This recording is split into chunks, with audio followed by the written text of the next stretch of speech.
Muy buenas tardes a todos.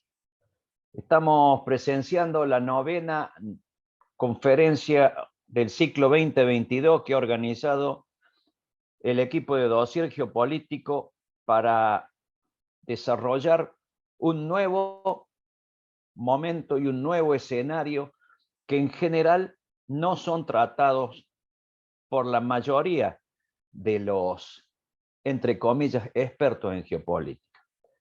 Ustedes sabrán que hoy en día, y porque estoy desarrollando en esta época un diplomado superior en geopolítica, absolutamente todo el mundo habla de geopolítica, sin tener las más mínimas bases ni conocimiento de qué ciencias incluye, cómo se elabora una proyección geopolítica y de cómo quieren a su vez generalizar todo lo que sea geopolítica. Generalizar una geopolítica imperial, por ejemplo, de un país como es el decadente ex imperio británico, nos quieren hacer creer que eso es geopolítica. No, eso es geopolítica británica en el mejor de los casos. Lo que debemos entender entonces es que dentro de los elementos fundacionales y claves para el análisis de la geopolítica, no solamente está la geografía, la economía, la demografía, los estudios sociales, el estudio de la organización política del Estado o del no Estado, el sistema de defensa, el sistema de seguridad, también incluye esos análisis y tiene que incluirlo el tema de la espiritualidad y la fe, porque eso mucho tiene que ver con estas nuevas realidades y que han sido ninguneadas, especialmente por el mundo occidental, en el que se abroga tener la mayoría de las verdades que supuestamente se ha inculcado al mundo. Y entre una de ellas está simplemente considerar que una fe es superior a todas las demás. Para esta reunión, que nos pareció muy importante, ya que hemos visto muy pocas de esta naturaleza, hemos convocado a un argentino, el Sheikh Abdul Karim Paz.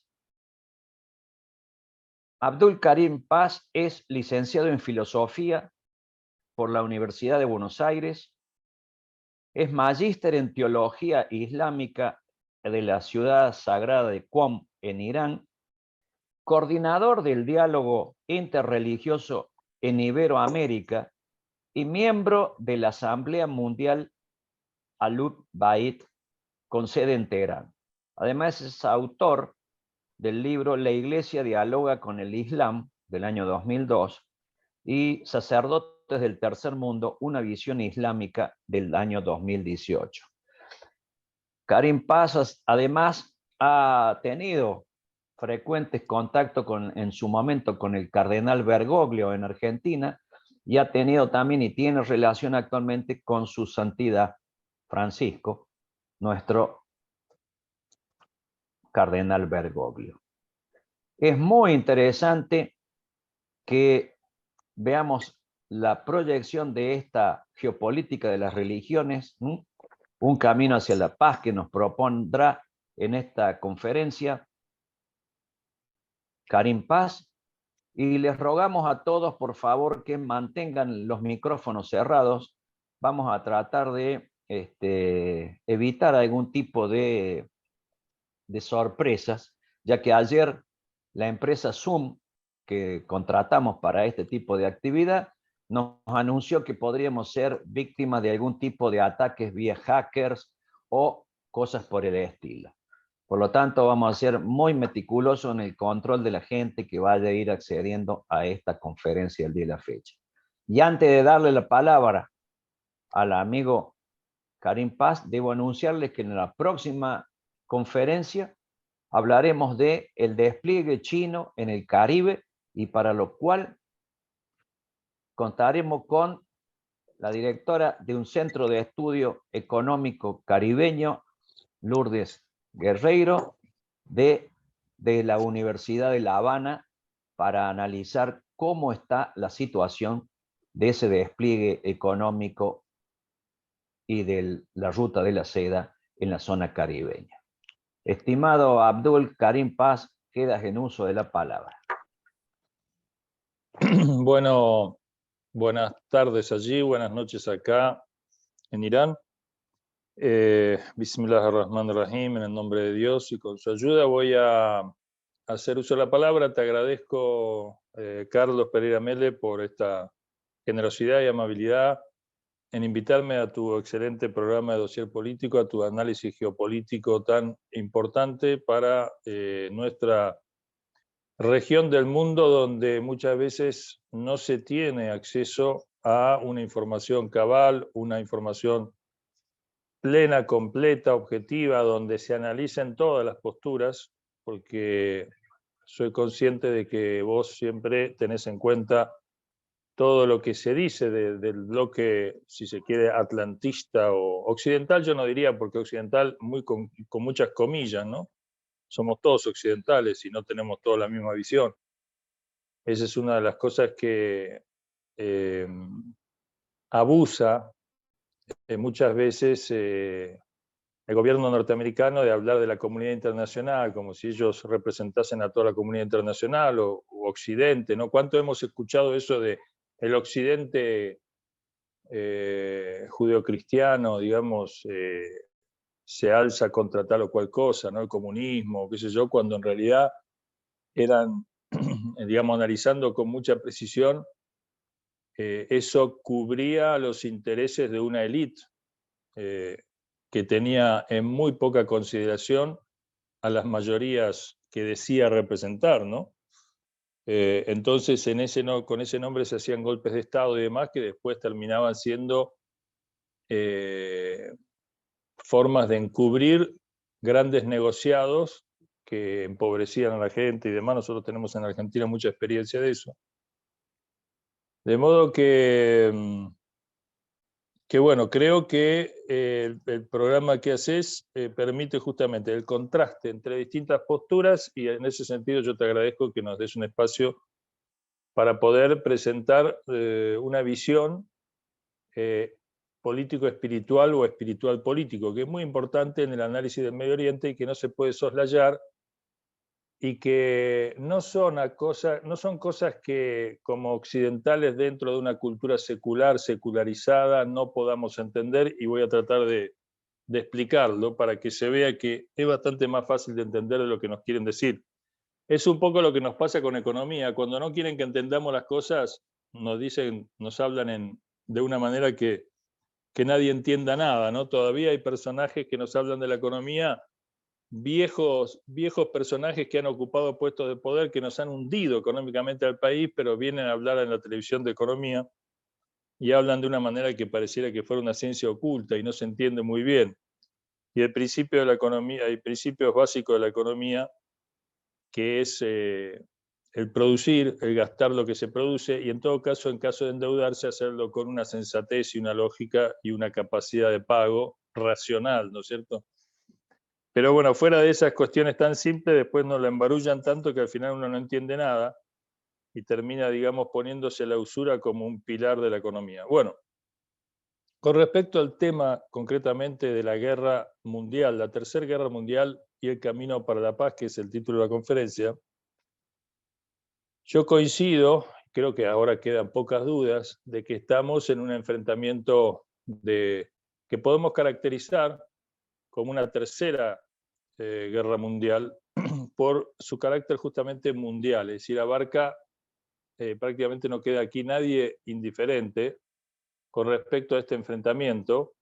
Por supuesto, estamos aquellos que geográficamente estamos más lejanos, pero estamos inmersos en el mundo hoy globalizado, con los medios de comunicación y de transporte, etcétera, con la tecnología, de modo que todos estamos afectados, y la suba, por ejemplo, de los alimentos, del precio de los alimentos y la energía y combustibles y demás, el gas y otras cosas, nos afectan a todos, más allá de que las muertes nos afectan a todos. Digamos, un enfrentamiento, una guerra en cualquier lugar que suceda, si estamos medianamente despiertos y vemos los actores que tienen lugar en esa guerra.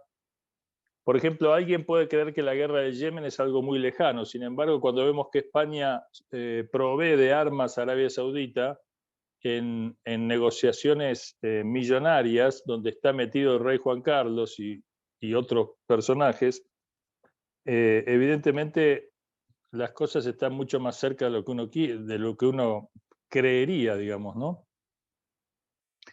Cuando en los medios de prensa se oculta esto de un país como por ejemplo España, hay un involucramiento en el conflicto y eso obviamente lo hace protagonista en el mal sentido y responsable también de lo que está pasando. Entonces no es algo lejano y por más que los medios lo oculten no deja de estar sucediendo y es muy grave.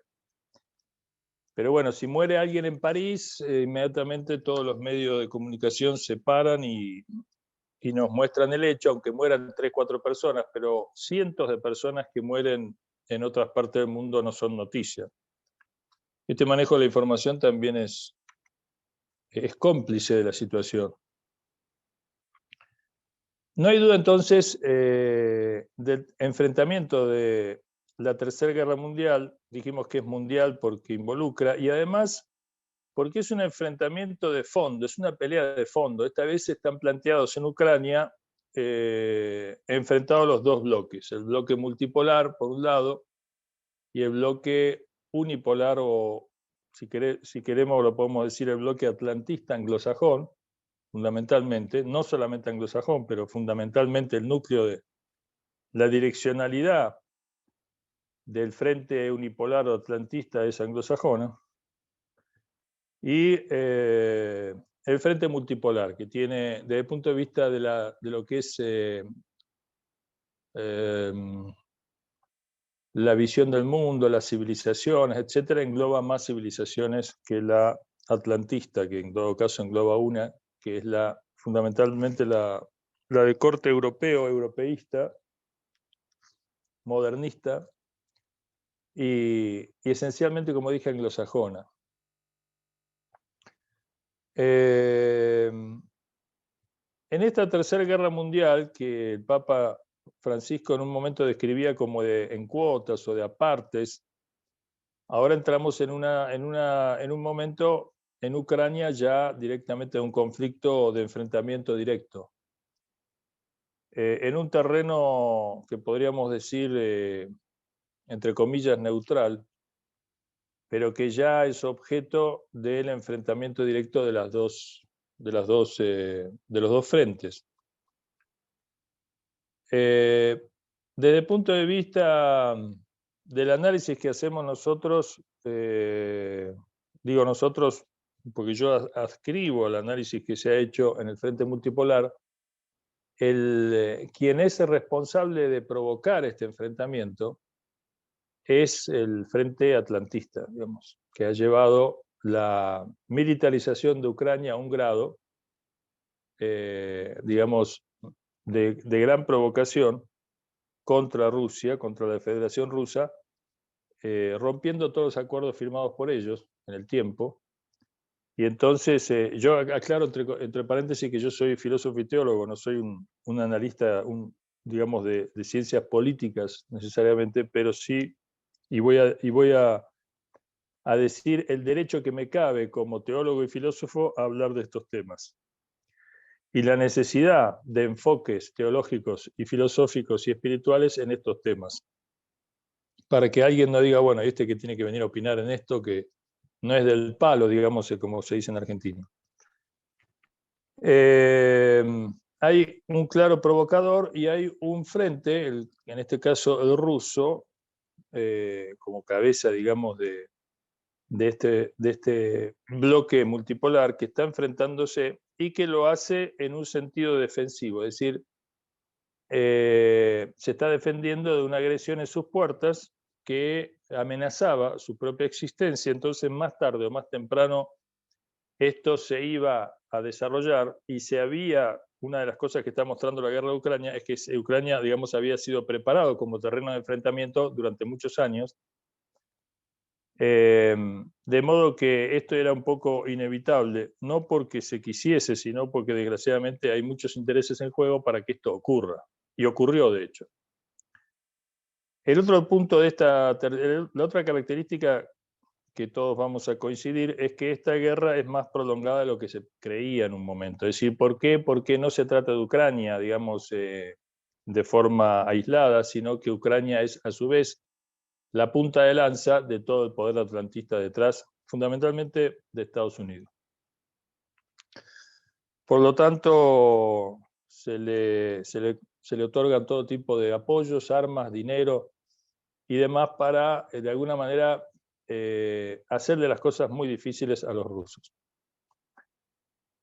En el terreno, los analistas sostienen que Rusia va ganando lentamente, es decir, no con la rapidez que se creía, porque, insisto, no es Ucrania solamente a quien tiene enfrente, sino a todo el bloque atlantista, pero va ganando terreno, o al menos descartado ya que no lo va perdiendo, porque si bien las sanciones y algunas, obviamente también algunas respuestas en el campo militar perjudican a los rusos, parece muchísimo más perjudicado, bueno, Ucrania, ¿para qué decir? Y las sanciones sabemos que son un boomerang que se vuelven contra los europeos y contra el resto del mundo, porque, digamos, como dije antes, esto afecta a todo el mundo. Después de la pandemia, la guerra es una crisis que realmente nos afecta a todos. La suba en la energía y en los alimentos genera inflación en el mundo, y todo esto siempre afecta a los más pobres. Digamos, siempre los más perjudicados son aquellos que tienen menos recursos para enfrentar las crisis.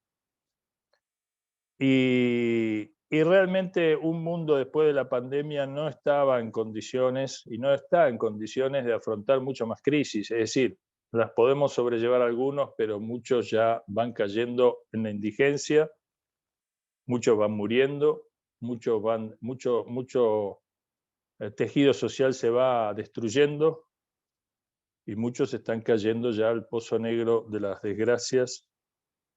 Y queda por último el grado de solidaridad y el grado de organización para la supervivencia que pueden hacer los pobres, pero donde el sistema imperante de poder los empuja cada vez más hacia la pobreza. Entonces, en ese sentido afecta a todos y es muy grave. Por eso es que yo, al análisis de la guerra mundial, quería agregar el camino de la paz como un camino, como una fórmula, digamos, de generar la esperanza que la humanidad necesita, que los hombres necesitan, que los hombres de a pie, como se dice generalmente, necesitan, que los más afectados por estos enfrentamientos necesitan, y porque además creo que es importante desenmascarar a los señores de la guerra. Desenmascarar a los que lucran con la guerra, a los que imponen la guerra con falsas noticias, con demonizaciones, con una manipulación informática de información y de uso de medios y abuso de medios. Y si no hay, y entonces este enfrentamiento no puede únicamente darse en el terreno militar o económico o político, sino que además es un enfrentamiento en el terreno cultural, en la visión del mundo, en quién es quién, en definir quién es quién.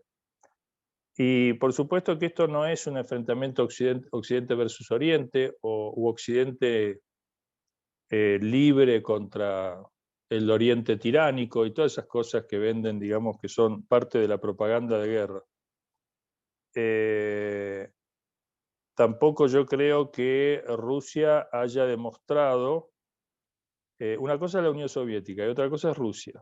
La Unión Soviética sí se podría decir que era un imperio en expansión, pero los rusos en este caso no, digamos, nosotros no podemos juzgar ni las intenciones ni hacer futurología de lo que pueda pasar. En los hechos, los rusos, en este caso en Ucrania, están llevando adelante una política defensiva, no de expansión, digamos.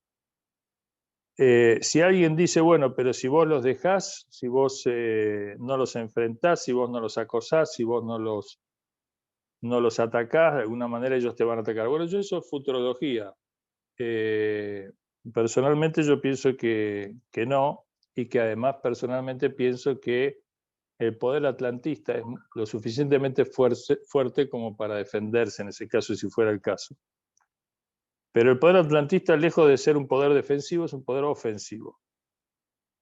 Y entonces ahí hay una desvirtuación que hay que tener en cuenta. Hace poco escuché que mediante la intervención turca se había logrado un canal para la exportación de alimentos de parte de Ucrania a otros países. Y la intervención diplomática turca había logrado, en negociaciones con Ucrania y con Rusia, abrir ese corredor humanitario de alimentos, etc. Y este es un pequeño ejemplo de cómo, paralelamente a los enfrentamientos militares, los diálogos diplomáticos y los esfuerzos en aras de evitar los mayores daños que provoca una guerra y un enfrentamiento estén en la orden del día. Pero yo creo que se puede hacer muchísimo más por la paz. Si bien tampoco soy ingenuo y sé que no es un tema fácil de tener, porque insisto que el Frente Atlantista se da licencia para decir cualquier cosa y entonces mantener permanentemente las armas calientes, ¿no? Pero hay que acorralar, porque obviamente en el bloque atlantista no hay que dejar de ver que están aquellos que a sabiendas provocan los enfrentamientos y la guerra, y muchos otros que creen, incluso a veces de buena fe, en que están haciendo un servicio a la humanidad al atacar a Rusia o al defender, digamos así, a Ucrania, incluso en sus ataques cuando estos ocurrían durante 8 años en el golpe de Estado blando, o a posteriori cuando se atacaba a las zonas de influencia rusa en Ucrania. Creen de buena fe estar haciendo un servicio contra la expansión, digamos, la potencial o la expansión, digamos, que puedan ellos ver de Rusia. Ese es un terreno donde hay que trabajar, ese es un terreno donde hay que explicar, y ese es un terreno donde es importantísima el rol de los medios de comunicación, como este, por ejemplo, que estamos ahora utilizando, y tantos otros. Y alguien dirá, pero estos medios al lado de los grandes medios son como gotas en el océano, es decir, realmente los medios masivos, lo que llaman los medios masivos, son los que marcan la tendencia, y estos otros medios alternativos, tan chicos y pequeños, digamos, no hacen la diferencia. Yo no estoy de acuerdo con eso. ¿Por qué? Yo creo que una política del Frente Multipolar debería ser, entre otras, por ejemplo, hoy vemos que en el campo occidental, por decirlo de alguna manera geográficamente, aunque es relativo esto que digo, algunos canales de información, como Russia Today, por ejemplo, y otros, han sido, digamos, eliminados, ¿no?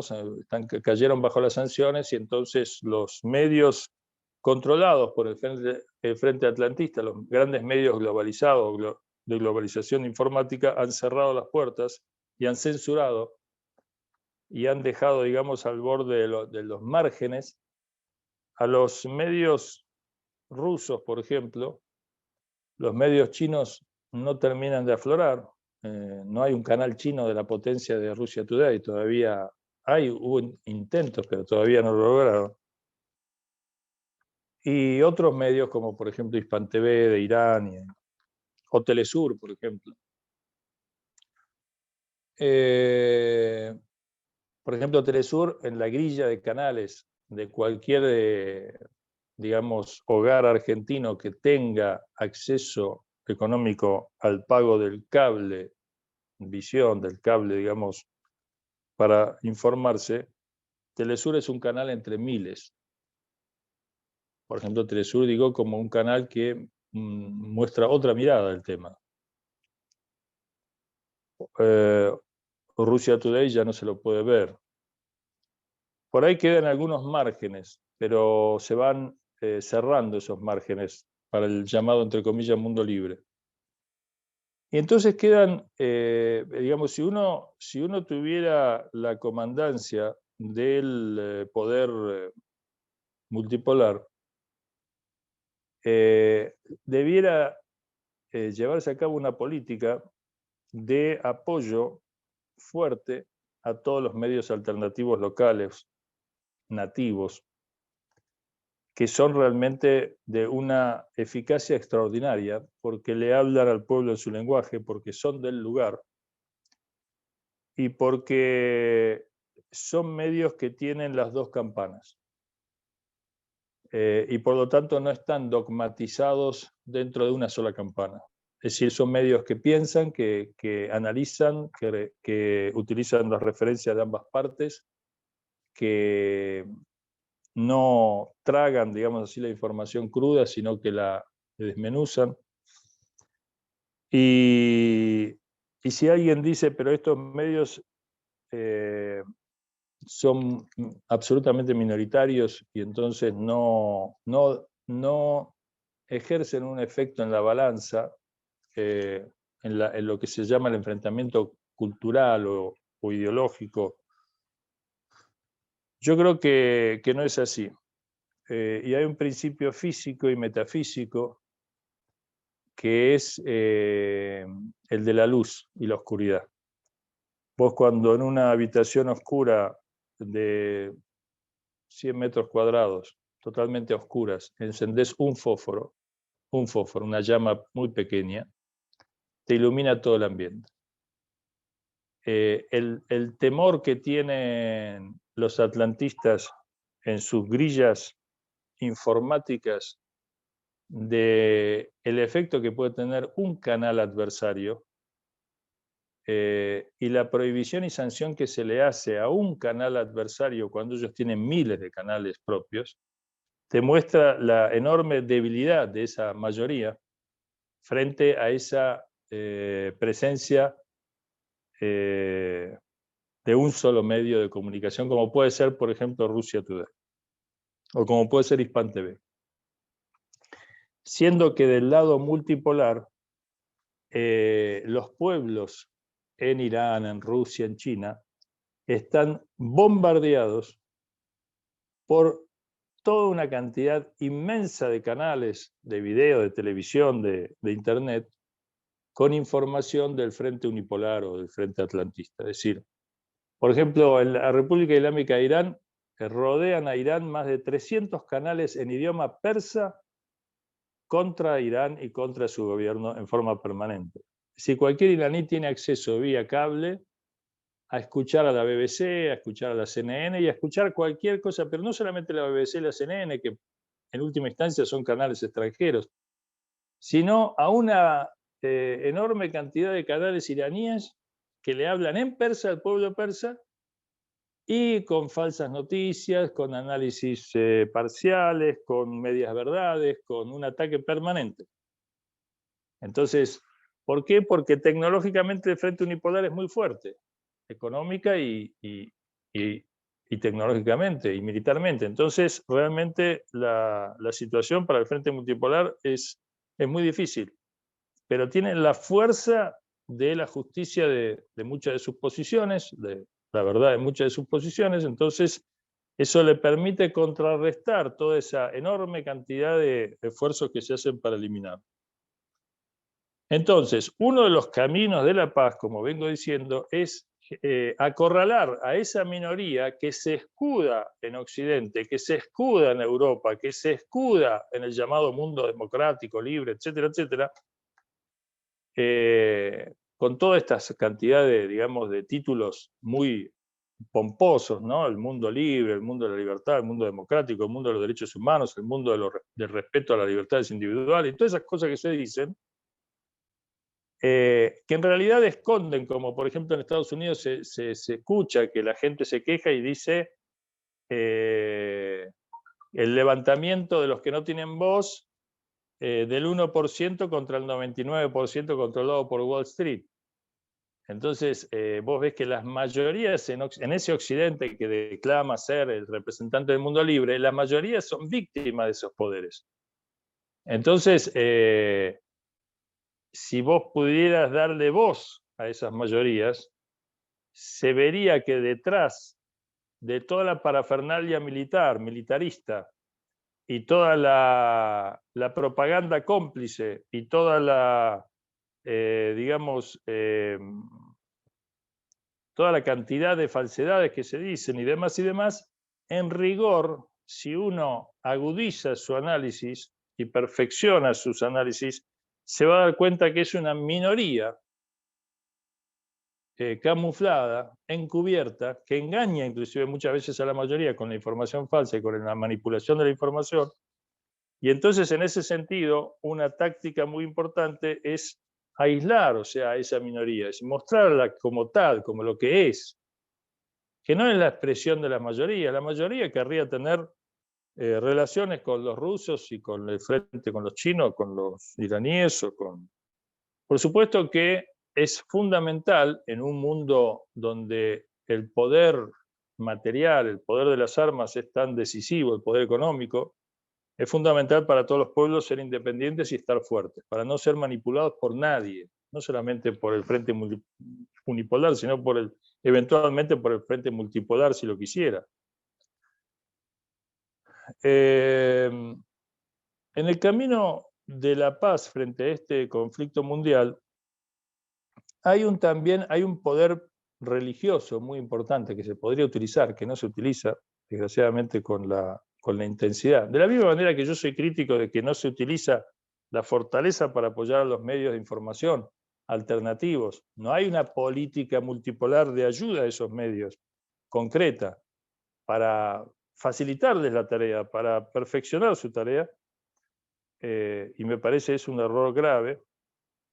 Por otra parte, tampoco hay un empleo y una utilización de todos los medios a su alcance en el ámbito cultural para explotar las posibilidades religiosas que tiene el Frente Multipolar. Por ejemplo, voy a dar un ejemplo.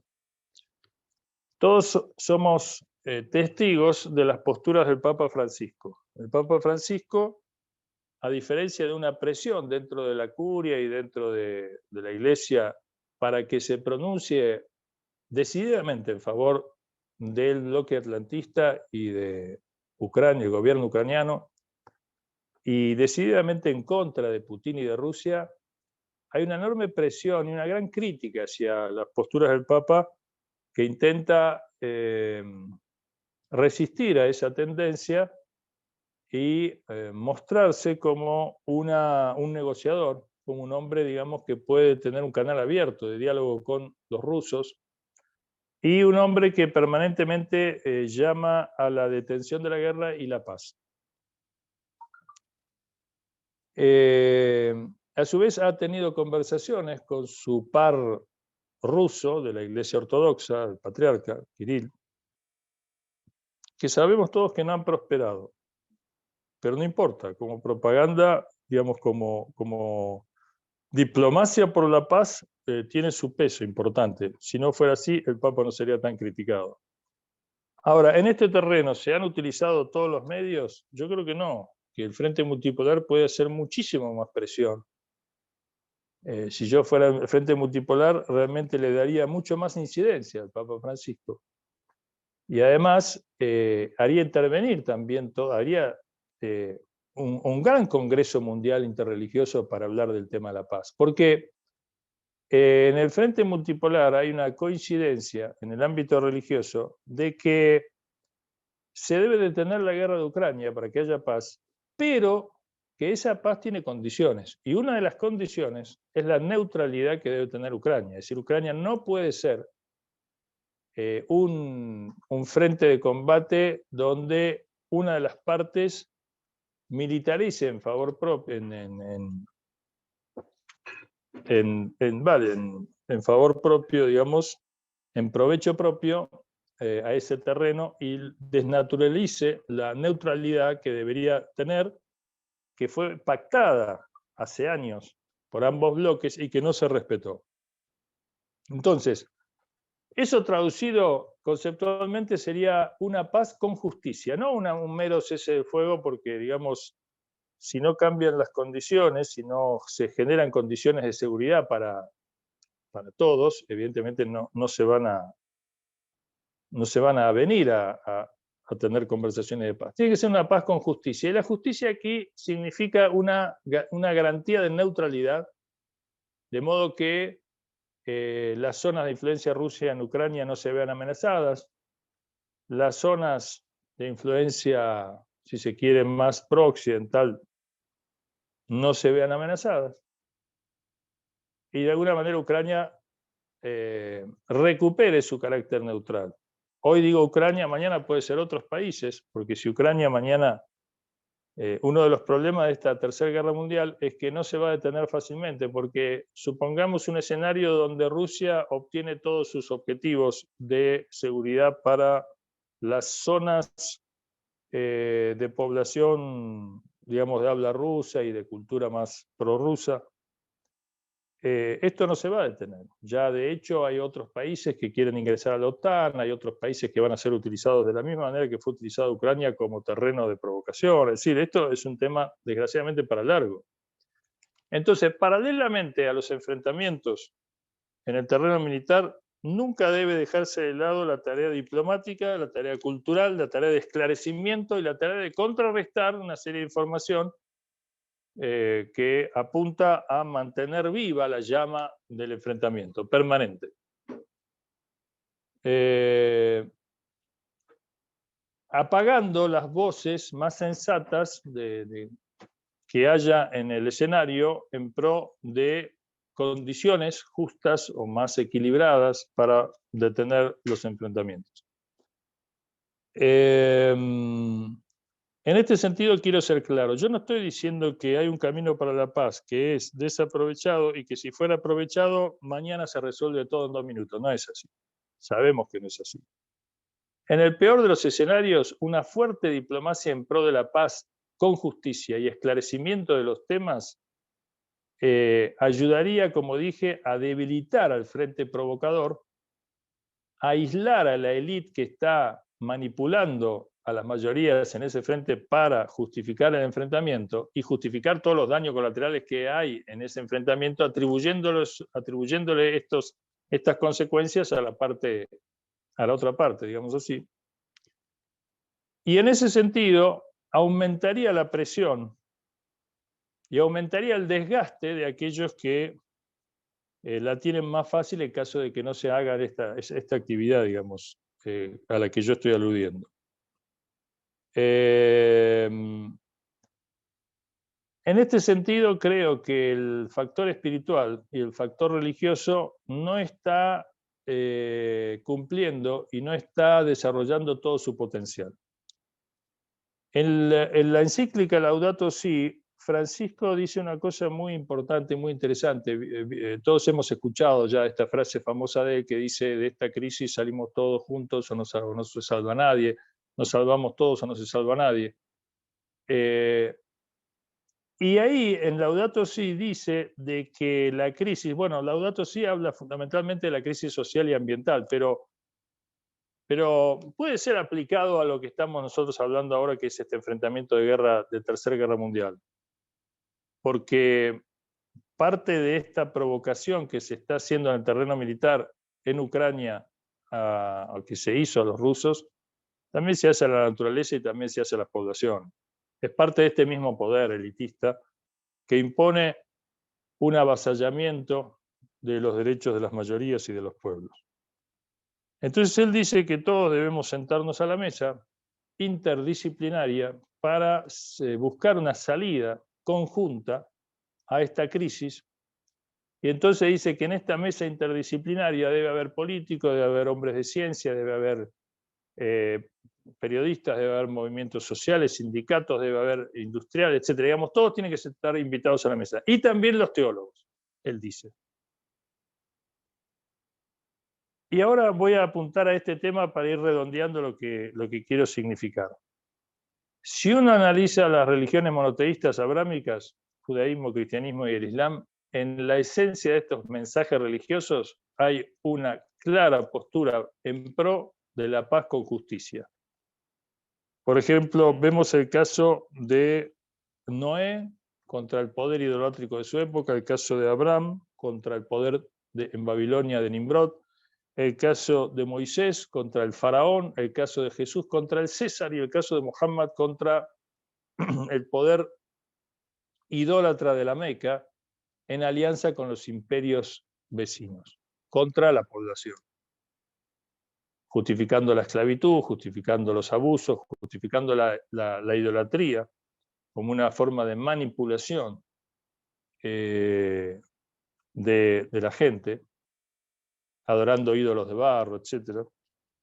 Entonces, hay una constante en el mensaje profético de enfrentamiento en contra de la injusticia y un llamado permanente a la justicia, al punto que todos conocemos la frase famosa de Jesús: perseguid el reino de la justicia y lo demás se os dará por añadidura. Yo siempre digo esto y lo voy a repetir una vez más porque es importante que se tome conciencia. Cuando los apóstoles le preguntan a Jesús: tú hablas en nombre de un Dios todopoderoso, ¿qué le pedimos y cómo le pedimos? ¿Qué le pedimos? Un Dios todopoderoso es alguien que puede hacer lo que quiere. Por lo tanto, ¿qué le pedimos? ¿Qué sería beneficioso que le pidamos a alguien que tiene todo el poder y garantías de cumplirlo? Entonces Jesús dice el famoso Padre Nuestro, que son 7 frases, 2 de las cuales aluden a esto que yo digo. Dice, el Padre Nuestro dice, venga a nosotros tu reino, hágase tu voluntad en la tierra como en el cielo. O sea, pídanle a Dios que se haga su voluntad de justicia en la tierra como en el cielo, de paz y de justicia en la tierra como en el cielo. Por lo tanto, un buen cristiano está obligado, por la guía de Jesús, a pedir a Dios paz con justicia. Y esto es de lo que estamos hablando. Esto es de lo que estamos hablando, no de otra cosa. Entonces, la religión y la espiritualidad, en la medida que no abogue y no se esmere y no se esfuerce por una paz con justicia, o es cómplice por acción o es cómplice por omisión de la injusticia y de la guerra. Entonces, una real espiritualidad, una verdadera espiritualidad, es aquella que pacifica el mundo, es aquella que hace justicia en el mundo, porque no hay paz sin justicia. Entonces, una espiritualidad que llama a la inacción en el mundo con la pseudo justificación de que este mundo es un valle de lágrimas y que nada se puede hacer, y que por lo tanto hay que cargar una cruz de sufrimiento porque la salvación está en el más allá, es una desvirtuación de la espiritualidad y es un mensaje absolutamente en contraposición a las enseñanzas de Jesús cuando dice: pídanle a Dios que venga a nosotros tu reino, hágase tu voluntad en la tierra como en el cielo. Es decir, no dice que tu voluntad se va a hacer en el cielo, así que aguantate porque en la tierra la voluntad es de Satanás. Dice, hágase tu voluntad en la tierra como en el cielo, es decir, en el cielo reina Dios y no hay libre albedrío, por lo tanto no hay imperio, en el cielo es el poder de Dios y ahí no hay justicia total, sino que esa justicia total y ese imperio del bien y de la paz, que es uno de los nombres de Dios, de la bondad, de la paz, etc., haga pie en la tierra.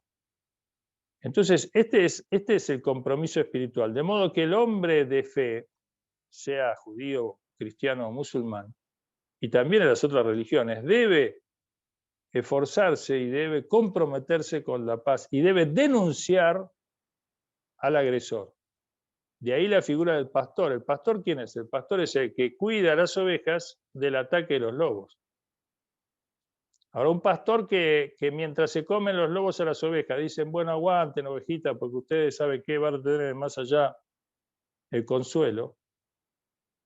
Lo mínimo que podemos decir es que es un muy mal pastor y que con un pastor así no hay rebaño que dure. Y por supuesto los lobos encantados con ese pastor y probablemente hasta lo custodien y le pongan micrófono. Entonces, esta es una desviación de la espiritualidad. Bueno, en ese sentido creo que hay mucho por hacer en el campo religioso, y voy a rematar con esto. Una vez yo hice ese libro que se llama Sacerdote del Tercer Mundo, una visión islámica, y allí menciono el episodio que ocurrió en Argentina en los años 60. Había un obispo que se llamaba Mario Podestá, que era uno de los pocos obispos que predicaba la Popularum Progressium y que estaba, obviamente, simpatizaba y muy amado, entre otros, por la fuerza justicialista, la fuerza peronista, la fuerza del pueblo. Porque había mucho en común, porque el peronismo se basa en la doctrina social de la Iglesia y tiene una visión humanista cristiana, por lo tanto había una gran afinidad. Sobre todo los sacerdotes del tercer mundo fueron llamados por Perón mi iglesia. Desgraciadamente, un sector de la iglesia se alió al golpe militar contra Perón, que no fue contra Perón, fue contra el pueblo argentino y contra el país, porque hundieron al país en la desgracia de la que todavía no podemos salir. En 2 ocasiones le hicieron golpe de Estado. Y la iglesia se dividió entre aquellos menores, minoría, que se opuso a estos golpes y se puso del lado de la gente y los derechos de la gente y los derechos de la justicia, y aquellos que desgraciadamente apoyaron estos golpes. En los 60, cuando Mario Podestá predicaba en las asambleas, en los sindicatos, en las fábricas, en las calles, en los mitines, en todos los lugares donde se podía, Rockefeller dijo una frase muy famosa, y es que dijo: este hombre es muy peligroso. Y uno podría agregar, ¿por qué es muy peligroso? Porque su prédica puede prender fácilmente en las iglesias, y si las iglesias toman conciencia, digamos, de su deber espiritual, entonces imagínate, en cada barrio hay una iglesia, imagínate lo que puede llegar a ser eso, es como una enorme unidad básica, digamos así, de conciencia, y este hombre realmente representa un peligro total. Entonces, un hombre, vos fíjate, contra un poder como el norteamericano, digamos, que manejaba el 99% de todo en el país. Esta es la fuerza del poder espiritual. Y si hoy hablamos en el Frente Multipolar de un país como Irán, un país del tercer mundo, que 40 años atrás tenía una monarquía y tenía un 60 y tanto por ciento de analfabetismo, casi un 70% de analfabetismo, que cuando comienza la agresión de los 2 polos de poder mundial de entonces, la Unión Soviética apoyaba a Saddam Hussein y Estados Unidos, Inglaterra y Alemania apoyaban a Saddam Hussein, y los 2 bloques le hicieron la guerra. Y este país del tercer mundo, que no podía fabricar alambre de púa al principio de la guerra, no te digo misiles, no te digo drones, no te digo submarinos, no te digo barcos, aviones, helicópteros, no. Alambre de púa no podía construir 40 años atrás. Hoy es una potencia regional y todo el mundo en el Frente Multipolar dice China, Rusia e Irán. China, Rusia e Irán. Se puede decir también la India, se puede decir el BRICS, pero ahí está Irán. Es decir, un país agredido por los 2 polos de poder en forma simultánea. Pensemos lo que es eso. Nosotros en Argentina lo sufrimos también. Sufrimos el ataque de los 2 polos de poder y nos hicieron retroceder muchísimo tiempo. Nos rompieron toda la estructura industrial que había generado Perón y que se había generado antes de Perón, porque YPF fue anterior a Perón. Los yacimientos petrolíferos fiscales del Estado, la primera empresa estatal de petróleo, creo que mundial, que Argentina llevó el modelo a México, a Brasil, a Venezuela, a todos lados, para que desarrollen su propia estructura de desarrollo energético nacional, es decir, no le impuso la marca argentina al resto de los países de América Latina. Entonces, realmente Irán pudo contrarrestar esto, pudo vencer en la guerra contra los 2 polos, de hecho venció a Saddam, y después Saddam cayó en desgracia. Entonces, ¿Irán qué tenía? Materialmente hablando, dije, no podía fabricar alambre de púa al principio de la guerra. Hoy es una potencia industrial. Pero potencia industrial en términos relativos, porque si hablamos de Europa, Estados Unidos y demás, bueno, es decir, sabemos que tecnológicamente, por más que ha crecido muchísimo Irán y que ya se codea con los grandes en el mundo, por ejemplo, en desarrollo nuclear, en desarrollo de nanotecnología, en desarrollo de células madre, etc. Lo cierto es que bueno, que todavía, evidentemente, tecnológicamente todavía hay mucho campo por avanzar. Ahora, la fuerza que ha llevado a Irán a constituirse como un poder regional y un poder en donde Putin viene a Irán. Fíjese que la reunión tripartita que acaba de finalizar en estos días en Teherán, donde Erdogan y Putin vienen a Irán. La fuerza de este país, si alguien no ve la cuestión espiritual, realmente no puede entender cómo este país ha podido vencer a los dos enfrentamientos, ha podido vencer el ataque de la desvirtuación religiosa de lo que representó el ISIS, apoyado por Estados Unidos, Israel, Arabia Saudita. Entonces, si no se entiende la cuestión espiritual que le da cohesión, una cuota de sacrificio, de compromiso y de optimismo a este pueblo en su lucha, y realmente no, es imposible que entienda la geopolítica, es imposible que entienda la geopolítica, porque este país, ya lo dije y lo repito, con un 70% de analfabetismo e incapacidad para producir alambre de púa, no puede enfrentar materialmente a las potencias más grandes del mundo y vencer.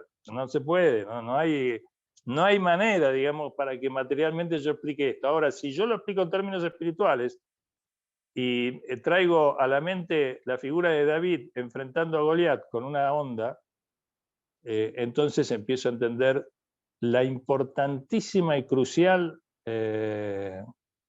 importancia del factor espiritual en el levantamiento de los pueblos. Yo creo que una de las cosas que le faltó a todo el impulso de soberanía e de independencia que se generó en los gobiernos que hicieron en América Latina, la CELAC, que hicieron el UNASUR y que hicieron, digamos, que hablaron de generar las condiciones para recuperar la patria grande y establecer un poder latinoamericano unido, independiente, y una de las grandes carencias que tuvo fue el desarrollo del factor espiritual.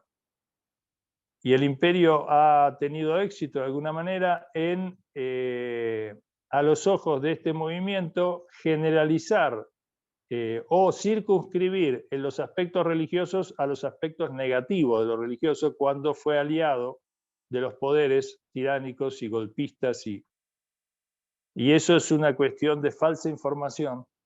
Y eso es una cuestión que hay que aclarar al pueblo, que no vuelva a cometer ese error o que no insista en cometer ese error, porque la espiritualidad bien entendida es no solamente está en el corazón de los pueblos, sino que es un aliado fundamental, y creo que la Rusia de Putin, que rescató la ortodoxia, digamos, la creencia ortodoxa de la gente, de los rusos, es una buena muestra, o Irán son buenas muestras.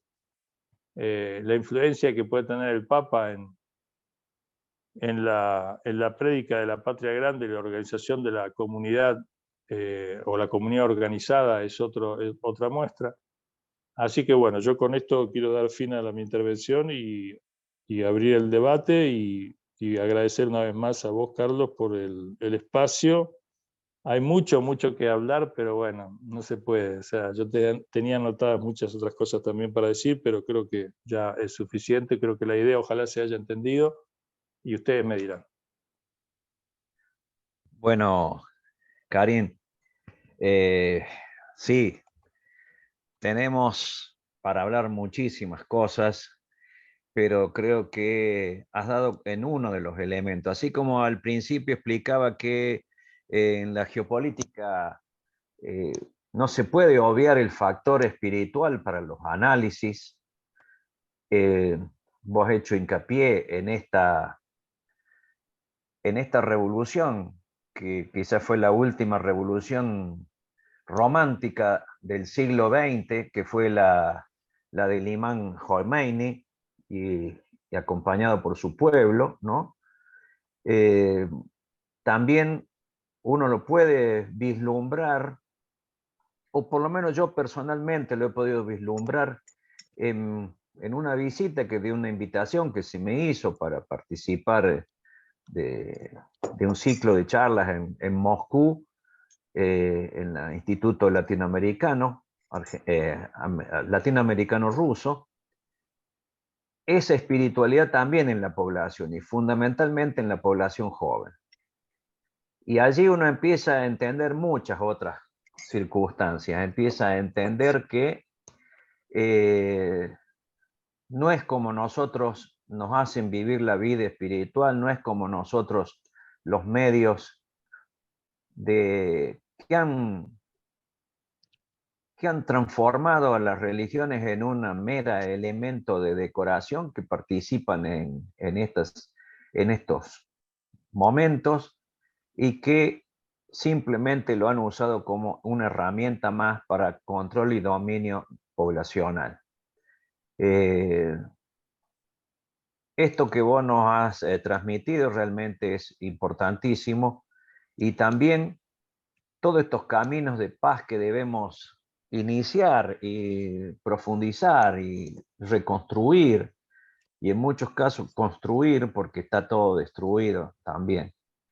Pero bien, creo que debe haber un par de amigos que han participado hoy de esta charla, que quieran hacer consultas. Yo les ruego a todos que por favor lo hagamos vía escrita para evitar cualquier tipo de interferencias, etcétera, porque ellos manejan la tecnología. Estamos usando una herramienta que es creada, desarrollada e instalada en las potencias anglosajonas y por lo tanto debemos recaudar la mayor cantidad de seguridad a la hora de hacer este tipo de análisis, de consultas, etcétera, para evitar que se nos pueda causar daño y no llegar al logro que es tratar de cerrar esta hermosa jornada del día de la fecha. Yo antes que pasar a algunas preguntas, quisieras que nos des un pequeñísimo pantallazo de que mucha gente se pregunta cómo es el mundo islámico. Básicamente porque hay mucho desconocimiento. Bueno, yo creo que para facilitar el entendimiento a la gente, si yo les hablase del mundo cristiano, por ejemplo, bueno, inmediatamente alguien diría, ¿qué es eso del mundo cristiano? Tenemos los católicos, los ortodoxos, los evangélicos. ¿A qué nos referimos con el mundo cristiano, digamos? Es muy diverso y muy diferente en algunos aspectos uno con otro, etcétera. De modo que cuando hablamos del mundo islámico es un poco lo mismo. O sea, el mundo islámico con ese nombre se engloba una cantidad de países con distintas posturas, gobiernos, hasta con ciertas pautas culturales diferentes, como puede haber entre un cristiano filipino y un cristiano argentino. Pero al mismo tiempo, como cristianos, un filipino y un argentino van a tener cosas en común, lo mismo con un musulmán. Ahora, para volver al punto del título de nuestra conferencia, la Tercera Guerra Mundial y un camino de la paz, o un camino para la paz, en el mundo islámico tenemos quienes son aliados del Frente Atlantista, aliados muy importantes, inclusive más que aliados, te diría, son creados por ellos. Y cuando digo creados por ellos, me refiero a la creación lisa y llana de Inglaterra, de movimientos en el mundo islámico manejados por ellos, o en todo caso manipulados por ellos para sus intereses. Eso también se llama islámico. Por ejemplo, ahora últimamente todos fuimos testigos de la aparición de fenómenos como Al-Qaeda o como el ISIS, que de acuerdo a los testimonios de Obama, Hillary Clinton o Trump, fueron creados por ellos. Es decir, fueron montados. Si se quiere, no es que sean absolutamente creados por ellos. Ellos van y toman elementos dogmáticos, fanáticos, posturas totalmente insensatas, pero que son muy manipulables y las arman, las organizan y las lanzan al terreno para sus propios intereses. Y por supuesto, para desprestigiar al Islam cuando en el mundo islámico surgen movimientos de liberación y de lucha por la autodeterminación, porque tampoco es que estamos, generalmente todos tenemos conciencia en nuestro medio occidental de que se presenta el Islam como una amenaza, porque los musulmanes te van a convertir por la fuerza, porque son muy fervorosos y fanáticos, y entonces te van a imponer sus costumbres. Todos más o menos hemos escuchado estas cuestiones, y en base a estas cuestiones y esta amenaza, es que ellos justifican muchas de las cuestiones. Muchas veces yo escucho a algunas personas en el campo nacionalista quejarse de las posturas dogmáticas, fanáticas, irracionales que tienen algunos inmigrantes en Europa, algunos focos de inmigración ahí que están generando problemas en las costumbres, en la cultura, en las vestimentas, en los usos. Y yo siempre les digo lo mismo. Yo entiendo que puedan molestar algunas conductas y demás, será cuestión de analizarlas en el terreno y demás, pero ustedes se olvidan de un factor muy importante. Ustedes están presentando que el problema son estos inmigrantes con su cultura, pero olvidan que Europa ha saqueado y bombardeado y destruido gran parte de ese mundo islámico en África y en Asia, de modo que ha generado estas olas de inmigrantes, un poco lo que pasa con Estados Unidos y los latinos. Y entonces, si a ustedes les molesta, dejen de saquear esos países, dejen de apoyar a tiranías en esos países y la gente va a volver a su país. No le va a interesar vivir en París alienado de su cultura, de sus padres, o a los africanos, no le va a gustar. Si los africanos pueden vivir en África, van a vivir. La inmigración se va a reducir a un fenómeno muy aleatorio que bueno, ocurre siempre en la humanidad, que algunos deciden emigrar.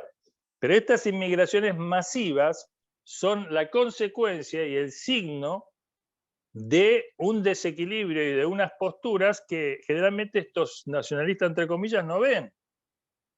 Y entonces son muy xenófobos y muy de nuestros valores, nuestra tradición y nuestra cultura, pero no tienen nada que decir de las agresiones que sufren esos pueblos y esas inmigraciones masivas porque se provocan. Entonces, en el mundo islámico hay de todo, hay que verlo, hay que analizarlo, hay que conocerlo. Algunos países o algunos pueblos o algunos movimientos dentro del mundo islámico abogan por una liberación, por una autodeterminación, y eso no implica agredir a nadie, sino poder rescatar su cultura, sus derechos, sus recursos y su desarrollo autónomo de cualquier coloniaje y de cualquier manipulación y de cualquier ocupación. Y eso es absolutamente válido. Y eso es algo que debería ser fomentado por los supuestos defensores de la democracia en el mundo. Sin embargo, vemos todo lo contrario. Y después en el mundo islámico tenemos países que son aliados de estos poderes coloniales, que son impuestos y puestos por ellos. De hecho, por ejemplo, es conocida la frase, hace poco vi en internet una interpelación que le hacen a un ministro en Inglaterra, diciendo que ustedes hablan de la democracia, los derechos humanos, pero ustedes apoyan tiranías, monarquías y demás en el mundo islámico. Y dice, bueno, pero no tenemos más remedio, ellos son. Entonces, bueno, hay tiranías buenas, que son las que sirven a nuestros intereses, y hay tiranías malas, que son las que no sirven a nuestros intereses. Bueno, en realidad sí, nuestros intereses están por encima de todo, y bueno. De modo que le imponen a muchas poblaciones el apoyo a estas tiranías y después se quejan o después se burlan, ¿no es cierto?, de algunas consecuencias de esas tiranías en estos pueblos. De modo que esto también forma parte del mundo islámico. Hay países como Turquía que ponen una pata en un lado y en otro y se balancean de un lado al otro buscando sus propios intereses también, manejándose más por intereses que por principios. Un día está con un agresor, el otro día está con otra cosa. Algo así como se ve en el caso de la India, algo así como se ve en algunas posturas de algunos países en Occidente. Entonces, hay un poco de todo en el mundo islámico.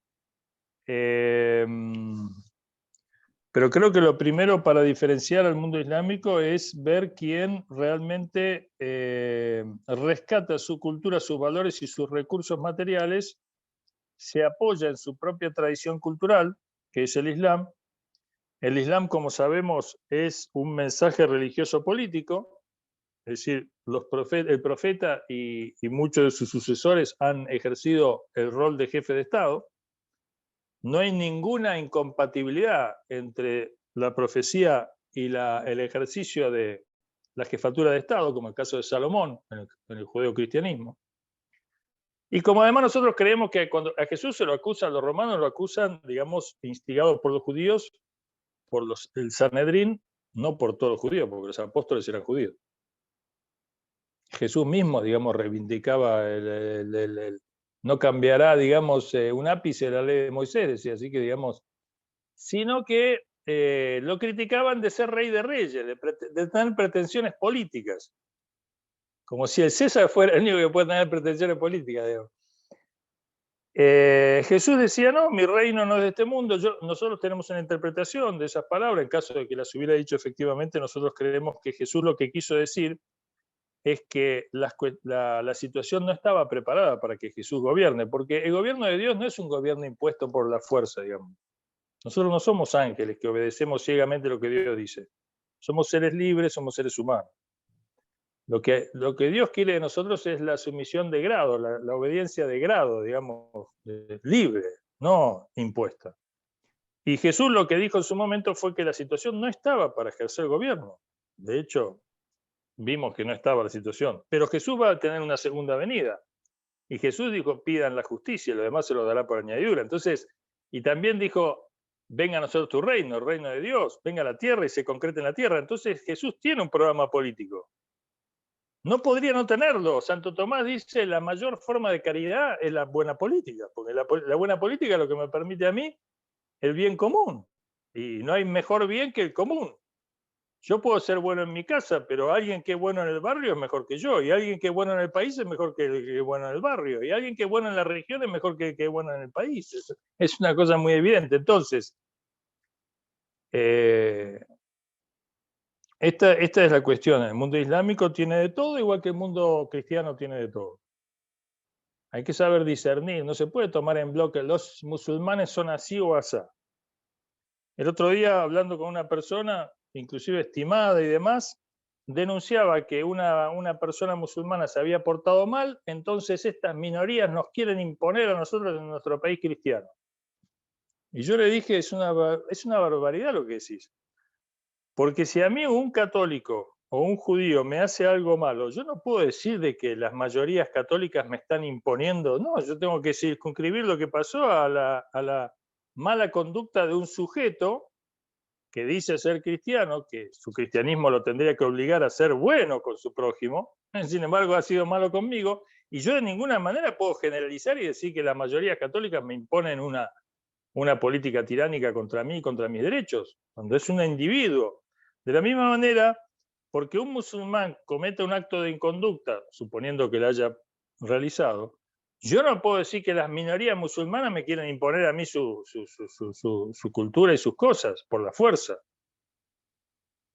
Entonces, estas son cuestiones que hay que tener en cuenta porque los medios masivos, que ya dijimos su rol y su complicidad, permanentemente nos empujan a la islamofobia, a la cristianofobia, es decir, a un ataque a los valores espirituales, a lo religioso, a la familia, a la concordia, a la organización, a la comunidad organizada. La desorganizan, la dividen, la fraccionan, la fragmentan, la enfrentan, y en ese terreno de convulsión ellos siguen avanzando con sus beneficios, que al final nos llevan a todos al abismo, pero ellos son inconscientes, digamos. La sensatez no los califica. Entonces, nada, yo creo que hay que hacer un esfuerzo por conocer, estudiar el mundo islámico, estudiar quién es más consecuente con el Islam que dice predicar y quién no lo es. Por ejemplo, nosotros en el Islam todos sabemos que, al igual que Jesús, el profeta andaba en burro, sin montura, y montaba al esclavo consigo para ir, digamos, o iba caminando. ¿Dónde hay monarquía en el Islam? Que alguien me explique de dónde salen los palacios monárquicos en el Islam. No existe eso. Vaya uno a estudiar el Corán, no va a encontrar nunca eso. Todos los musulmanes aceptan de que el profeta Muhammad era muy austero en su forma de vida, pero de lo más austero, y el principio del profeta Muhammad era que un conductor, un jefe, un líder no puede vivir materialmente mejor, en mejores condiciones que el más pobre de la comunidad a la que él dice dirigir. Es decir, tiene que tomar como referencia al más pobre de la comunidad que él dirige y no vivir por encima materialmente de él. Por eso nosotros tenemos que el profeta Muhammad ayunaba, comía un pan duro y demás que hasta el más pobre no lo podía hacer. Siendo jefe de Estado. Entonces, díganme en el mundo islámico quién es consecuente con esto y después veremos quién es más musulmán y quién es menos musulmán. Es decir, juzguemos a la gente por aquello que dice sostener. Juzguemos al mundo libre, entre comillas, por el grado de libertad que genera, por el grado de libertad que respeta. ¿Qué respeto hay en Naciones Unidas al voto de 160 países que dicen que Palestina debe dejar de ser ocupada y Estados Unidos tiene derecho a veto para decir que no a 160 países? Que me expliquen qué democracia es esa. Entonces, en base a lo que tú dices, te juzgará Dios. Ojo, porque decimos todos cosas muy bonitas, pero hay que ver si mi acción condice con lo que digo. ¿Qué respeto por los derechos humanos tiene aquel que inventó la bomba atómica y la arrojó 2 veces en unas ciudades? Y que tiene un arsenal atómico impresionante y se pone en juez a decir si Irán puede o no puede desarrollar energía atómica, ni siquiera para usos pacíficos. Es realmente la injusticia encarnada.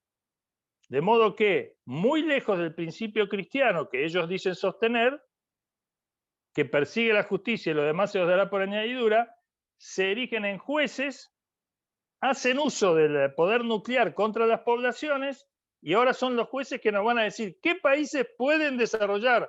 Por ejemplo, Irán tenía desarrollo nuclear en la época del rey. ¿Por qué? Porque era controlado por Estados Unidos. Ellos son los que deciden quién sí y quién no. En estos momentos tenemos un avión de Irán, originalmente vendido a Venezuela, detenido en Buenos Aires, porque fue sancionado por Estados Unidos. ¿Pero hay elementos que muestren que ha cometido algún delito? No. Pero preventivamente lo detenemos y después investigamos a ver si tiene delito o no. No hemos podido comprobar nada. ¿Por qué no lo sueltan? Porque preventivamente seguiremos investigando porque nos lo pide Estados Unidos. Y bueno, así es realmente muy difícil. Es muy difícil hablar de justicia en esos términos. Ahora vemos una noticia muy importante, que el Mossad acaba de informar en un informe, que yo estaba escuchando a Sergio Burstein, de Familiar de Lamia, decir que esto es un desastre. Ahora nos vienen a decir que lo que dijeron durante 30 años era todo falso. Y que no hubo ningún funcionario iraní implicado en el tema de la AMIA y en el tema de la embajada. A la pelota, Dios me libre. Yo pido indemnización porque a nosotros nos han molestado con esa historia durante 30 años. Han allanado casas, han perseguido a gente, han metido gente presa. ¿Y quién nos paga ahora a nosotros? En este mundo libre y democrático, ¿quién va a pagar ese daño que han hecho? Nosotros termino con esto, Carlos, perdóname el abuso de tu tiempo. Nosotros nos han venido a visitar una escuela a la mezquita una vez y nos dicen, tuvimos una reunión de padres, muchos no querían venir porque decían la mezquita acá es un problema, esta mezquita que está implicada en cuestiones de terrorismo, qué sé yo. ¿Quién nos paga a nosotros eso? ¿Cómo van a pagar eso? Nosotros creemos en Dios y sabemos que todo está pagado por Dios. Dios no defrauda a nadie. Pero digamos, en términos humanos, digamos así, ¿quién se va a hacer cargo de todo esto ahora? Sí, coincido totalmente, Abdul Karim. Mira, le voy a pasar la palabra a José Francisco, el compañero nuestro que está en Costa Rica, que tiene algunas preguntas que te van a hacer también gente de Centroamérica para, para que le respondas. Adelante, José Francisco. Bueno, buenas. Vamos a tener dos preguntas. Una va a ser por Manuel Espinosa, que es director del Centro Regional de Estudios Internacionales, CREI, y la otra va a ser por Manuel Capelán, que es un periodista uruguayo, también perteneciente al CREI, y bueno, que se radica en Nicaragua. Entonces voy a habilitar los micrófonos para que ambos puedan hablar. Primero Manuel. Puede, Manuel. Está muteado. Ya, Aló, listo. ¿me escuchan? Ok. Bueno, muy buenos días, ¿verdad? Buenas tardes a todos. Muchas gracias al maestro Carlos Pereira y al expositor Abdul Karim Paz, ¿verdad? Excelente exposición. Muchas gracias por la oportunidad de compartir con ustedes. Estamos muy honrados de participar. Mi primera pregunta sería sobre el aspecto de del liderazgo y la espiritualidad.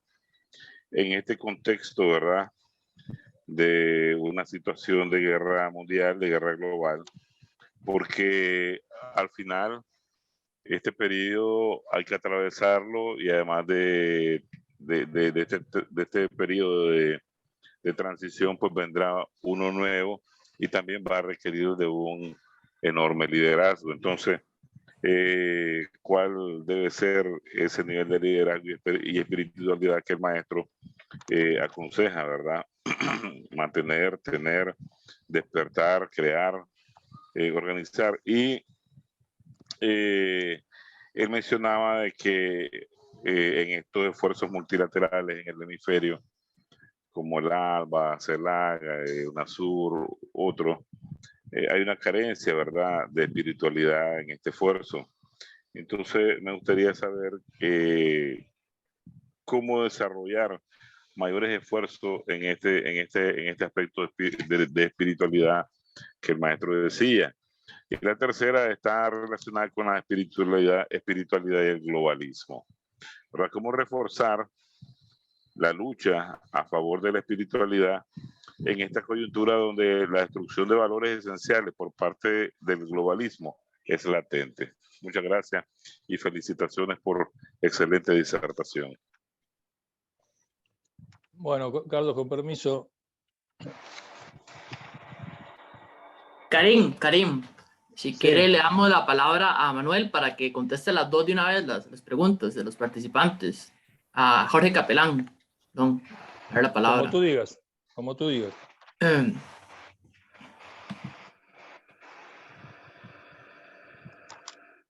Listo. ¿Contesto yo o va otra pregunta más? Jorge va a preguntar.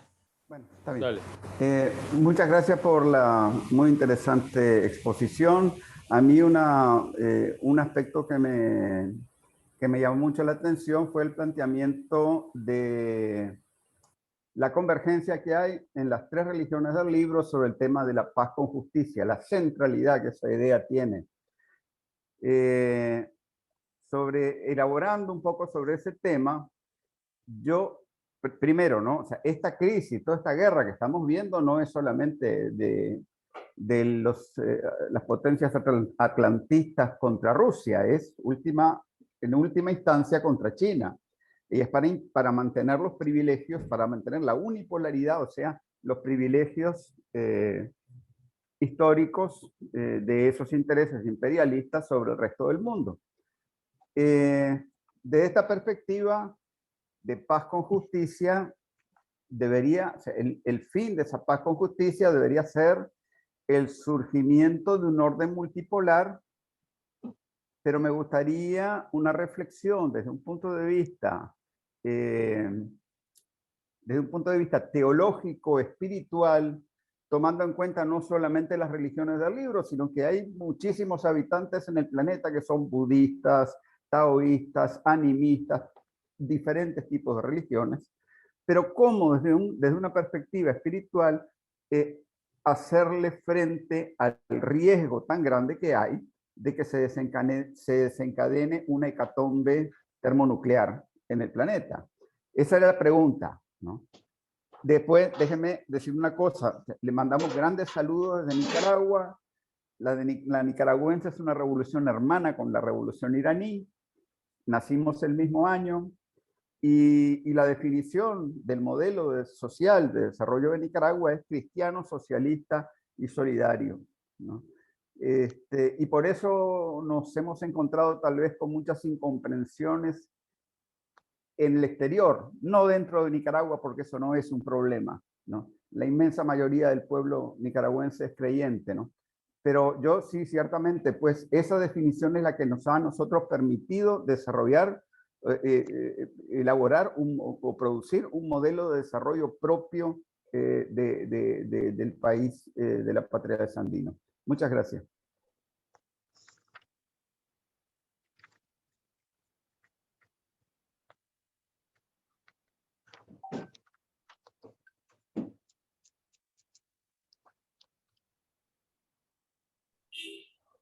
Listo, Adelante, Karim. Bueno, bueno, vamos con las preguntas en primer lugar de Manuel. La primera pregunta era cómo creía yo que debía ser el liderazgo espiritual en el mundo que se viene, digamos, después de esta transición. Y bueno, si me preguntan a mí, yo creo que yo estudié filosofía y teología, y yo creo que el liderazgo debiera ser como ya en su momento lo dijeron filosóficamente Platón y Aristóteles, Sócrates y Jesús y Mohammed en el Islam. Es decir, el liderazgo para nosotros, el mundo tiene un Dios y el que lidera la paz, que es un nombre de Dios, es Dios y sus representantes. Platón decía que a la cabeza de una sociedad debe estar el hombre, el filósofo, es decir, el conocedor del bien último, y que él era el garante de la justicia, es decir, el hombre que conocía a Dios era quien podía garantizar la justicia de modo de dar a cada cual su parte, y él en la República previene de que el gobierno lo tomen los comerciantes, porque si lo toman los comerciantes, dice él, su avidez por generar riquezas, si no tienen a un líder justo que ponga disciplina o ponga, digamos, sentido a la distribución justa de la riqueza que ellos generan, ellos en su afán de generar riqueza se van a quedar con todo y van a empobrecer a la mayoría. Desgraciadamente el mundo capitalista ha dejado estos principios de lado y se ha erguido como un mundo donde el dinero y las cuestiones, digamos, comerciales tienen la última palabra de todo. Entonces todo es en base al lucro y a la ganancia, y en esa avidez se lleva puesto a todo el mundo, inclusive a la naturaleza, a las sociedades, haciendo exactamente lo que Platón ya había previsto, Aristóteles habían previsto hace mucho tiempo, y en las fuentes que ellos dicen arraigar para su ideología, ¿no? Jesús lo mismo, es decir, Jesús es una persona que reproduce los panes para que coman todo, digamos. Es una política de generosidad y de distribución, no de acaparamiento y de monopolio. De modo que el mejor liderazgo va a ser aquel que esté más en armonía con el fin último. Y acá las cuestiones espirituales van a tener en este liderazgo una connotación muy importante. Porque en definitiva todos debemos dar cuentas a Dios, todos nosotros, por lo menos en las tradiciones abrahámicas, está claro de que tenemos que rendir cuentas, ¿no? La parábola de los talentos habla de que tenemos que rendir cuentas y somos responsables, de modo que nadie escapa a la responsabilidad de tener que rendir cuentas qué es lo que hizo o dejó de hacer. En segundo lugar, la pregunta decía, bueno, aludía al tema de la CELAC, el UNASUR, el ALBA, y la falta de conciencia espiritual que hubo. No sé bien cómo es la pregunta acá, si evidentemente, ¿qué se puede hacer para que haya más conciencia? Yo creo que, por ejemplo, en el bloque, es decir, el UNASUR, la CELAC y demás, en general los gobiernos de corte más socialista en Latinoamérica, si se quiere en un punto, más que los gobiernos nacionalistas, han tenido un poco de protagonismo en los últimos tiempos. Y los gobiernos de corte más socialista, como, bueno, ya nos habló acá el señor acerca de Nicaragua, que es cristiano, socialista, humanista, solidario. Pero en los países de mayor corte ideológico socialista, la cuestión espiritual no es que no esté totalmente soslayada, no sería lo que ellos dicen, pero hay una gran digamos así, una postura muy sensible con respecto a lo religioso, producto de las posturas muchas veces representativas de lo religioso en favor de o en contra de sus movimientos de liberación. Y que han sido solamente unas minorías los representantes religiosos que han apoyado estos movimientos de liberación. Yo creo que hay que tener una visión más profunda de la cuestión, ¿no? La mala praxis de algunos no nos deben llevar a creer de que toda la ciencia debe ser juzgada, ¿no? La religiosidad es un fenómeno popular fundamental, la trascendencia es fundamental, porque el ser humano sin trascendencia realmente no alcanza a satisfacer su necesidad de eternidad, ¿no? Es decir, el hombre, en definitiva, si todo queda acotado a este mundo, no se entiende muy bien dónde puede haber justicia, digamos, ¿no? Para un hombre, un revolucionario que está siendo torturado en las mazmorras del imperio, en los subterráneos oscuros de las cárceles, y que muere allí sin trascendencia, ¿qué queda? A ver, memoria para la posteridad relativa, porque cuando se apaga el sol todo se va a terminar, entonces memoria no va a quedar. En términos materiales, quiero decir, si no hay una cuestión, una creencia espiritual, si todo queda, digamos, si todo queda así en esos términos, si esa persona es olvidada y todos sus sacrificios por la liberación son olvidados, porque muchas veces son desconocidos. Hay mucho héroe anónimo en la liberación de los pueblos. Entonces, realmente creemos que eso no tiene mucho sentido. Creemos que realmente la creencia en un tribunal donde todos tendremos que dar cuenta y donde todos esos héroes van a ser reivindicados y todos esos villanos y verdugos van a ser condenados, creemos que es lo que sacia nuestro profundo deseo de lógica y de justicia y de verdad. Así que creo que el bloque, los gobiernos progresistas deben hacer un esfuerzo, y también el bloque religioso, por entablar un diálogo cada vez más fecundo, de discusión de lo espiritual. Es decir, lo espiritual tiene que ser puesto en debate. ¿Qué es lo espiritual? Y no dejarlo en manos de aquellos que han apoyado a los movimientos de saqueo y de tiranía en nuestros pueblos. Es decir, ellos no representan lo espiritual, por más pompas que se pongan. No podemos reducir lo espiritual a esa falsedad, porque entonces sería como reducir la democracia al gobierno norteamericano. Y en tercer lugar, la pregunta era la espiritualidad del globalismo. ¿Cómo desarrollar la espiritualidad en este globalismo que arrasa con los valores espirituales, los valores tradicionales, los valores, digamos, naturales?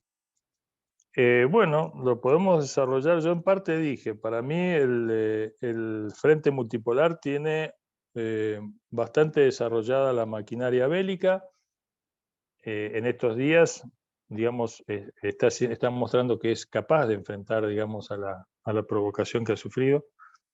tiene bastante, se está desarrollando en forma muy interesante en la cuestión política, pero me parece que la cuestión cultural todavía falta. Y es esencial. Es esencial. Y yo creo que ahí es como que hay una deuda muy importante. De modo que eso es lo que va a generar el crecimiento de una espiritualidad que pueda hacer frente a esta política, digamos, de destrucción de lo espiritual de parte de la globalización, como inclusive la denuncia Francisco, el Papa, cuando dice la globalización usurera, financiera, de armas, de producción de armas, esa no es una globalización real. La globalización debe tener un aspecto fraternal, por eso dice Fratelli Tutti, la globalización de la solidaridad, no la del descarte. Bueno, él hace su crítica. Esa crítica, que todavía es una voz, si se quiere, débil en el concierto de los hechos concretos en materia de la globalización, debe ser reforzada. Los líderes islámicos deben generar los vasos comunicacionales con los pueblos de Oriente y Occidente para que se conozca su postura. Es muy valiosa, muy fuerte su sabiduría, pero están cerrados, muchos canales están cerrados, tienen que abrirse. Y con respecto a la pregunta, la pregunta que me hicieron a continuación, la tengo acá anotada, es, bueno, ¿cómo sería el rol de la espiritualidad o las teologías espirituales en el mundo multipolar cuando además de las religiones abrámicas están las otras religiones también? Hay muchas religiones, muchas posturas espirituales. ¿Y cómo evitar un enfrentamiento a futuro? En un mundo multipolar después no vamos a tener una guerra, digamos, justamente de esos multipolos que van a querer imponerse unos con otros. Bueno, en principio uno puede decir, bueno, ahora están todos unidos porque están enfrentando un poder que los agrede, pero cuando ese poder que los agrede sea eliminado, digamos, o sea, ya no amenace más, no tenga más fuerza, ya sea vencido. Bueno, ¿qué es lo que va a pasar? Yo en particular, es tanta la prédica del respeto a los derechos, la igualdad y demás, que se enarbola en el frente multipolar para contrarrestar la tiranía del unipolar, que quiero creer de que después se van a ser consecuentes, digamos, con sus palabras. Pero si no lo fueran, los pueblos se van a encargar de poner las cosas en su lugar, porque la naturaleza humana detesta la tiranía. Por eso la tiranía muchas veces se disfraza de buenas intenciones, ¿no? Y con respecto a la tensión que se puede generar entre las posturas abrámicas, monoteístas, y las posturas de otras religiones, de carácter más, si se quiere, ético, moral, yo creo que no debería haber ninguna tensión. Hay reglas de oro en las religiones, ¿no? Quiere para ti lo que quieras para los demás, no quieras para los demás lo que no quiere para ti, etc. El amor a la paz con justicia, como dije antes, de modo que acá hay códigos, más allá de los distintos mensajes religiosos, hay códigos universales en las religiones. Y si se es consecuente con ellos, las diferencias religiosas se dibujan bastante. Es decir, no es que no subsistan, pero no son obstáculo para la integración. La religión bien entendida, quiero decir. Por supuesto que como toda disciplina puede malinterpretarse y mal usarse. Pero bueno, el antídoto para eso siempre lo tienen los pueblos que van a denunciar y se van a levantar. Y sobre todo con este ejercicio de levantarse contra la tiranía unipolar, yo creo que esta ejercitación es muy saludable para los pueblos y creo que los va a poner mucho más fuertes para detectar tiranías o focos de tiranía que puedan quedar eventualmente, digamos, en el mundo del mañana. Y luego la última pregunta es la cuestión de la nuclear, digamos, el riesgo nuclear que existe. Además, yo pienso que desgraciadamente las posibilidades de algún tipo de uso de armas nucleares está en el horizonte, desgraciadamente.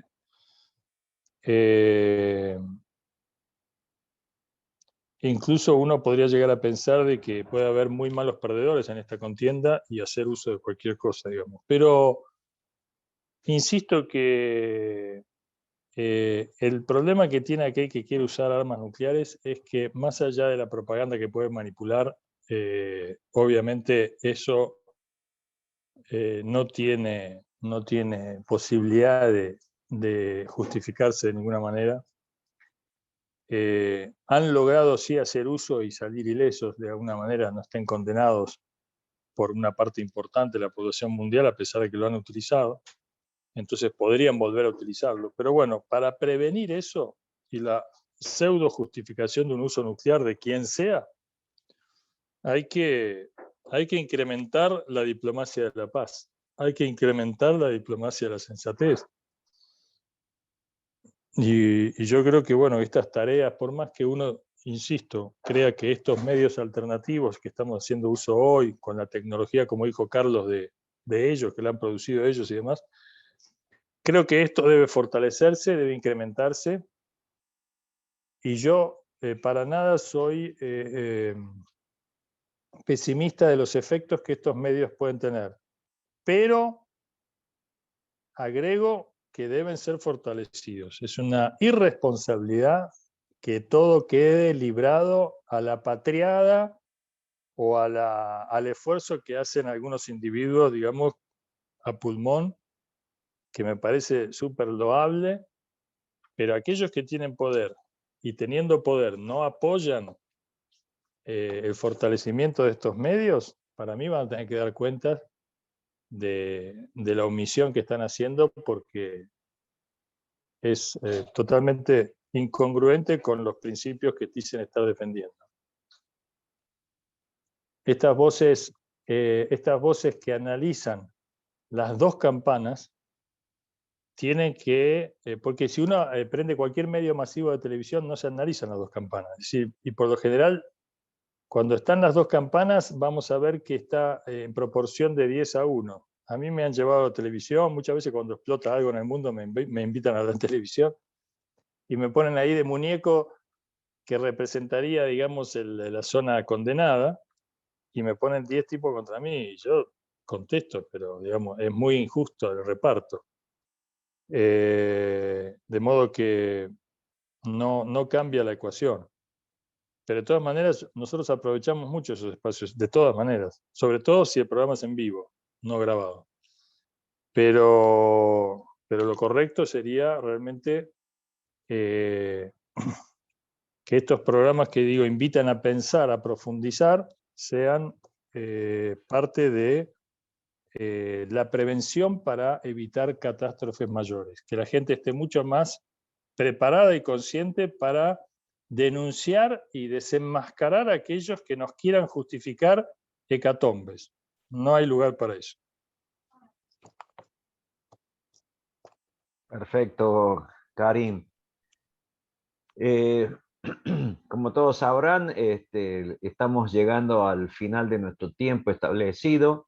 Vamos a dejar una última pregunta para Karim, y antes de transmitírsela, quiero agradecer a todos los amigos que nos han acompañado hoy.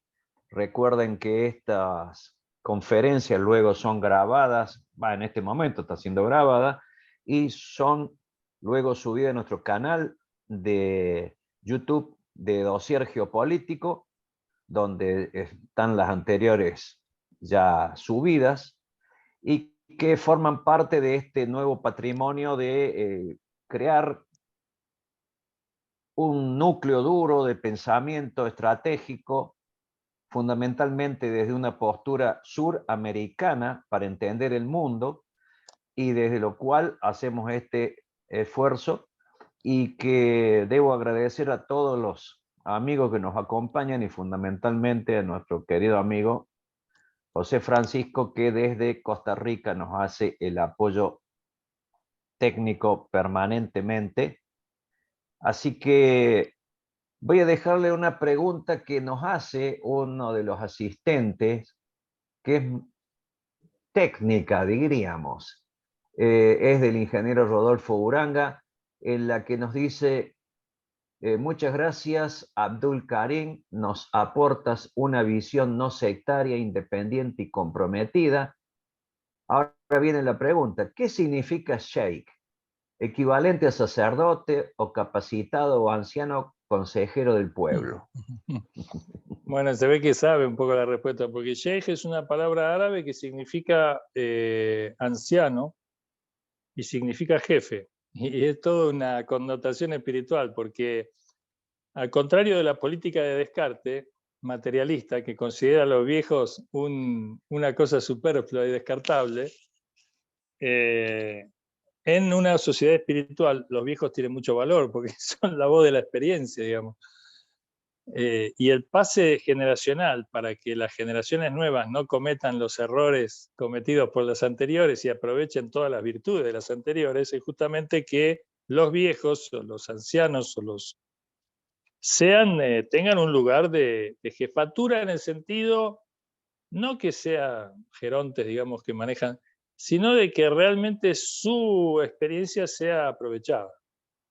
Así que sheikh en realidad, bueno, después sheikh se le dice al religioso, digamos, ¿no? También, como el cura, el padre, el pastor, pero sin perder aquellas otras connotaciones, porque un sheikh, un religioso, es de alguna manera aquel que habla la sabiduría de los profetas y de las escrituras, que son la madre de todas las experiencias, digamos, que son los paradigmas culturales, digamos, de guía para la sociedad y para el individuo. Entonces, en ese sentido, un sheikh, un religioso, en principio, y si realmente puede cumplir con su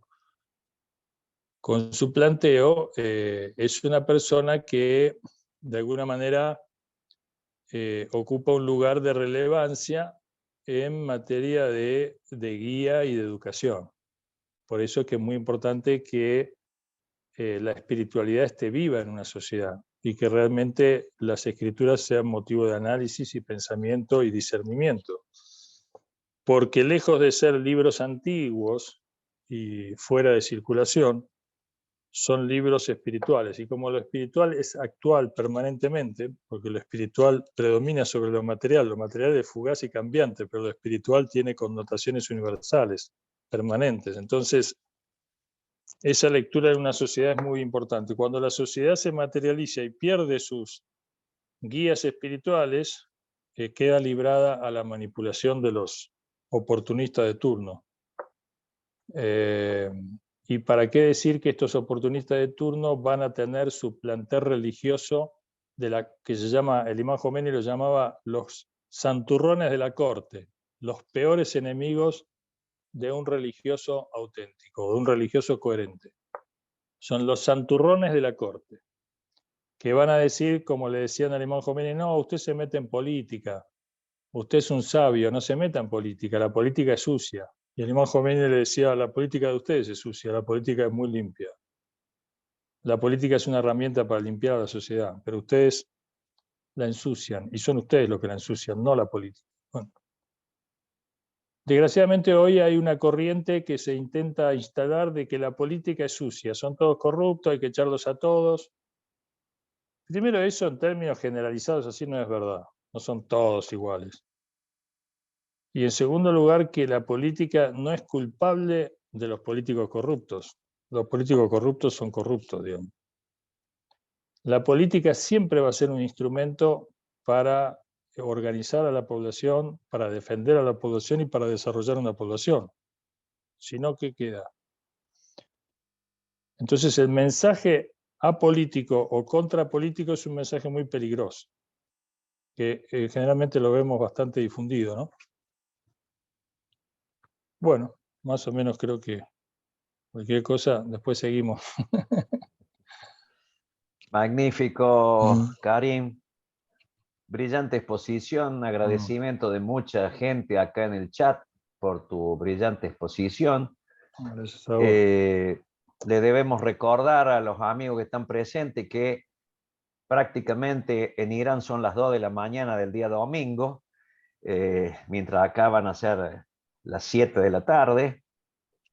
Y agradecemos este momento magnífico que nos ha hecho pasar Karim Paz, con su experiencia, con sus palabras, con sus reflexiones Y estas últimas palabras que corresponden al imán Khomeini, cuando dije, la política no es sucia, los sucios son ustedes. Me parece que es un gran redondeo a esta realidad que también nos toca en este mundo occidental, en general con X, y poco cristiano, que es lo que administra lamentablemente la angloesfera. Así que esta ha sido una nueva jornada más de la novena que hemos establecido este año.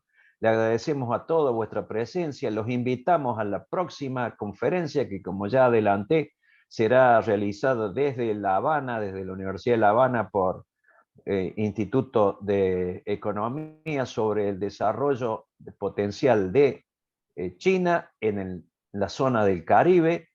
Así que estamos todos agradecidos a esta presencia de Karim Paz y los invitamos para la próxima reunión. Tengan todos muy buen fin de semana. Gracias a todos.